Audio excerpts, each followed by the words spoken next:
Alors bonjour à tous, aujourd'hui nous continuons notre lecture du jour, notre parcours de la Bible à la lumière de la tradition de l'Église et nous en sommes rendus au chapitre 45 où l'on va voir la révélation de Joseph à ses frères. Alors comme toujours nous remercions les éditions Anne Siguier devenues Mediapol qui nous ont permis de pouvoir utiliser leurs textes pour pouvoir faire ces vidéos.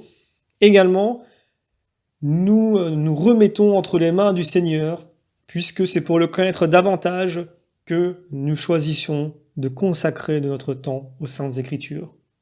Et donc le connaître davantage pour l'aimer davantage.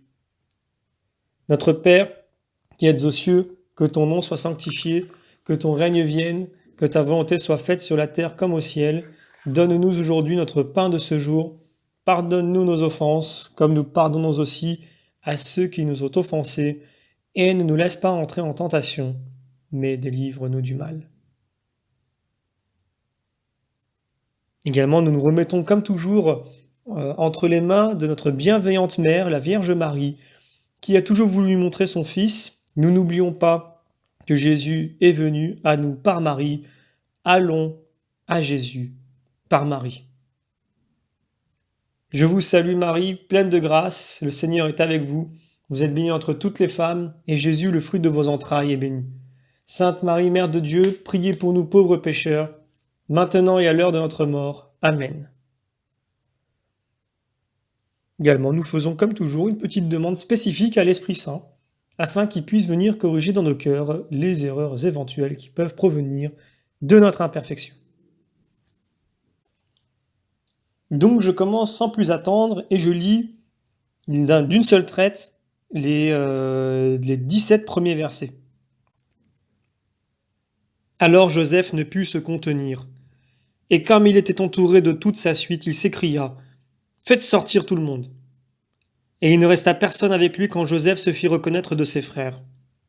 Il éleva la voix en pleurant. Les Égyptiens l'entendirent et la maison de Pharaon l'entendit. Joseph dit à ses frères « Je suis Joseph. Mon père vit-il encore ?» Et ses frères ne pouvaient lui répondre tant ils étaient stupéfaits devant lui. Joseph dit à ses frères « Approchez-vous de moi. » Et ils s'approchèrent. Il dit « C'est moi, Joseph, votre frère, que vous avez vendu pour être amené en Égypte. Maintenant ne vous affligez pas et ne vous irritez pas contre vous-même pour m'avoir vendu ici. Dieu m'a envoyé devant vous pour votre vie. Car c'est la 2e année que la famine est au cœur du pays, et il y aura encore 5 années sans labour ni moisson. Dieu m'a envoyé devant vous afin d'établir pour vous un reste dans le pays et que vous viviez pour la grande délivrance. Ce n'est donc pas vous qui m'avez amené ici, c'est Dieu. Il a fait de moi le conseiller de Pharaon et le maître de toute sa maison, gouverneur de tout le pays d'Égypte. Hâtez-vous de remonter auprès de mon père et dites-lui, ainsi a parlé ton fils Joseph. Dieu m'a établi seigneur de toute l'Égypte, descends vers moi, n'hésite pas. Tu habiteras dans la terre de Goshen, et tu seras près de moi, toi et tes fils et les fils de tes fils, tes brebis et tes bœufs et tout ce qui est à toi. Là je te nourrirai, car il y aura 5 années de famine, ainsi tu ne périras pas, toi, ta maison et tout ce qui est à toi. Voici, vous voyez de vos yeux, et mon frère Benjamin voit de ses yeux que je vous parle de ma propre bouche. Racontez à mon père toute ma gloire en Égypte et tout ce que vous avez vu, et faites descendre ici mon père au plus tôt. Alors il se jeta au cou de son frère Benjamin et pleura. Et Benjamin pleura sur son cou. Puis Joseph embrassa tous ses frères et pleura avec eux. Et après cela, ils parlèrent ensemble.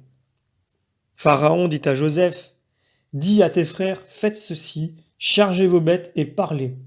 Partez, allez dans la terre de Canaan. Prenez votre père et vos familles et venez avec moi. Je vous donnerai le meilleur de la terre d'Égypte et vous mangerez la graisse du pays. » Voilà, donc dès lors, mais alors seulement, Joseph peut laisser libre cours à sa tendresse. Il y a beau temps qu'il avait pardonné le passé. À présent, il leur ouvre un avenir. Telle est bien la réconciliation que Dieu nous offre. Je prends un commentaire de Rupert de Dutz. Joseph ne put se retenir davantage. Il eut raison de faire sortir tout le monde, car il ne fallait pas que des étrangers eussent connaissance du crime familial. Joseph en frère aimant, ne voulut pas dire en public ces paroles si humiliantes pour les frères. Je suis Joseph, votre frère que vous avez vendu. Il avait montré une grande modestie en disant d'abord Je suis Joseph, mon père vit-il encore? Mais les voyant terrifiés, il retint, pour ainsi dire, l'ouragan et interposa une consolation. Approchez-vous de moi. Puis, après les avoir un peu confortés par ce geste, il répéta son affirmation et continua ce qu'il avait à dire. Et sa sévérité première fit place à tant de douceur et de sollicitude que l'on peut encore sur ce point comparer Joseph au bon samaritain, versant le vin et l'huile sur les blessures qu'il voulait guérir, c'est-à-dire sur les péchés des hommes. Alors je relis en particulier les versets 5 à 8 pour vous rafraîchir l'esprit. Maintenant ne vous affligez pas et ne vous irritez pas contre vous-même pour m'avoir vendu ici. Dieu m'a envoyé devant vous pour votre vie, car c'est la 2e année que la famine est au cœur du pays, et il y aura encore 5 années sans labour ni moisson. Dieu m'a envoyé devant vous afin d'établir pour vous un reste dans le pays, et que vous viviez pour la grande délivrance. Ce n'est donc pas vous qui m'avez amené ici, c'est Dieu. Il a fait de moi le conseiller de Pharaon et le maître de toute sa maison, gouverneur de tout le pays d'Égypte. Alors, avant de commenter, prenons quelques textes parallèles. Jean chapitre 3, verset 17. Dieu n'a pas envoyé son Fils dans le monde pour juger le monde, mais pour que le monde soit sauvé par lui. On peut également prendre Psaume 105. Quand le Seigneur convoqua la faim sur la terre et brisa tout bâton du pain, il avait devant eux envoyé un homme.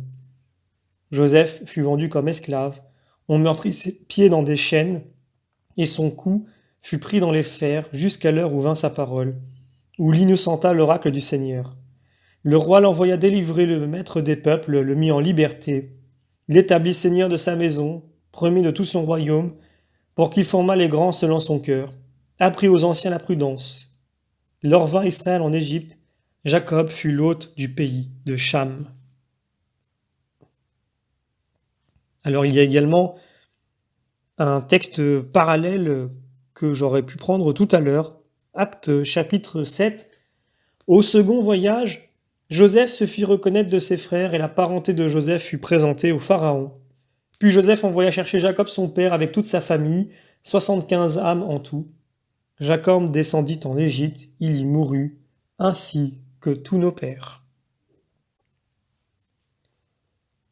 Alors, dans le texte que nous avons lu, on voit l'expression « Dieu m'a envoyé devant vous ». Donc c'est à ce point de vue de la providence divine que visiblement l'Écriture veut nous faire envisager toute cette histoire. Et c'est bien cette même perspective que retiendra l'Ancien Testament, c'est le psaume 105 que nous avons lu, comme le Nouveau, et c'est Actes chapitre 7. La bénédiction d'Abraham s'accomplit en sa descendance. Au surplus, le terme d'envoyé, dont use Joseph, et que reprend le psaume 105, est le titre même dont se nommera le Christ, envoyé du Père. On le voit dans le texte de Jean, que nous avons lu, Jean 3, 17. Alors certes, il est surprenant que la providence passe par de tels détours. Mais c'est la largeur divine, jointe à l'infaillible assurance de l'Éternel, que d'accepter ainsi de laisser un temps les mauvais, libres de persécuter le juste, pour que ces souffrances même rachètent le mal et servent à la conversion des pécheurs. Comme Joseph, Jésus le déclara à Pilate, « Tu n'auras sur moi aucun pouvoir s'il ne t'avait été donné d'en haut. » Alors l'expression « maître de toute sa maison » peut être inspirée de la célèbre formule égyptienne faisant de Pharaon le maître du double pays, c'est-à-dire de la haute et basse Égypte. Donc, ça rapproche Joseph d'Éliézer, le serviteur d'Abraham, tous deux jouant le rôle bienfaisant du Christ, à la fois envoyé de Dieu et serviteur. Je prends un commentaire de Rupert de Dutz. « Ce n'est pas votre dessein, c'est la volonté de Dieu qui m'a envoyé ici. » Donc Rupert commente ce passage. Le Christ peut dire, lui aussi, à ses accusateurs, « C'est par la volonté de Dieu et non par la vôtre que je devais mourir pour la nation, et non seulement pour la nation, mais afin de rassembler tous les fils de Dieu qui étaient dispersés. » Voilà donc, quant à la leçon morale de cette histoire, empruntons-la à saint Jean Chrysostome, bien que l'interprétation traditionnelle du verset 24, ne vous querellez pas en route, soit aujourd'hui un peu contestée. Plutôt que de se quereller ou même de s'exciter mutuellement en se renvoyant la balle, comme avait fait Reuben au chapitre 42, verset 22, la Tob interprète « Ne vous laissez pas ébranler en route », donc par les difficultés de ce projet d'installation en Égypte. Je prends le commentaire de saint Jean Chrysostome. Ne nous contentons pas d'écouter ce discours, imitons cet exemple. Consolons ceux qui nous ont affligés, ne leur imputons pas le mal qu'ils nous ont fait, mais supportons tout avec grande bienveillance, comme cet admirable Joseph. Il les comble de cadeaux, il les met en chemin avec ses paroles. Ne vous querellez pas en route. Non seulement lui-même dépose toute rancune, mais il les avertit d'en faire autant. Car devant lui, il s'était dit entre eux, c'est parce que nous avons méprisé l'affliction de notre frère. Ruben leur avait reproché, ne vous l'avais-je pas dit? C'est pourquoi Joseph devance leur mutuelle rancœur. Ne vous querellez pas en chemin, mais témoignez-vous les uns aux autres la même bienveillance que je vous ai montrée. Le Christ enseigne à ses disciples, aimez vos ennemis, priez pour ceux qui vous persécutent. Ce juste n'a-t-il pas fait beaucoup plus? Ainsi, quand nous serons dans les tribulations et les épreuves, ce nous doit être un signe de la bienveillance de Dieu à notre égard. Ne cherchons pas incessamment la prospérité. Même dans l'adversité comme dans le succès, rendons grâce également au Seigneur. Sa miséricorde n'en sera plus que large pour nous. Je continue maintenant la lecture des versets 25 à 27. Ils remontèrent en Égypte et arrivèrent au pays de Canaan, chez Jacob leur père, et lui dirent « Joseph est vivant, et c'est lui qui commande à tout le pays d'Égypte. » Mais son cœur resta insensible parce qu'il ne les croyait pas. Ils lui racontèrent toutes les paroles que Joseph leur avait dites, et il vit les chars que Joseph avait envoyés pour le transporter. Alors l'esprit de leur père Jacob reprit vie. Alors on peut aller jusqu'au bout, il reste encore un verset. Israël dit « C'est assez, Joseph, mon fils est vivant, j'irai et je le reverrai avant de mourir. » Alors, commentaire de saint Jean Chrysostome sur ce passage. L'esprit de leur père Jacob reprit vie. Donc comme la flamme d'une lampe, quand l'huile est épuisée, elle s'éteint déjà. Mais qu'on lui donne un peu d'huile et cette flamme mourante rayonne d'une lumière plus vive. Je vais lire Luc chapitre 24. Donc c'est un texte parallèle. Revenant du tombeau, elles annoncèrent toutes ces choses aux 11 et à tous les autres. C'était Marie de Magdala et Jeanne et Marie, mère de Jacques, et toutes les autres avec elles disaient cela aux apôtres. Et pour eux, ces paroles leur semblaient un délire, et ils ne croyaient pas les femmes.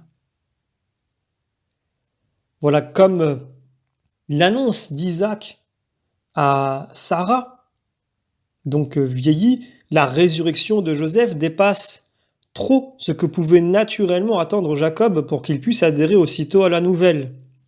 Les apôtres eux-mêmes eurent cette première réaction spontanée d'incrédulité qui est d'un autre ordre que l'acte librement surnaturel de la foi. Je reprends plutôt le verset 27, c'est important. Ils lui racontèrent toutes les paroles que Joseph leur avait dites, et il vit les chars que Joseph avait envoyés pour le transporter.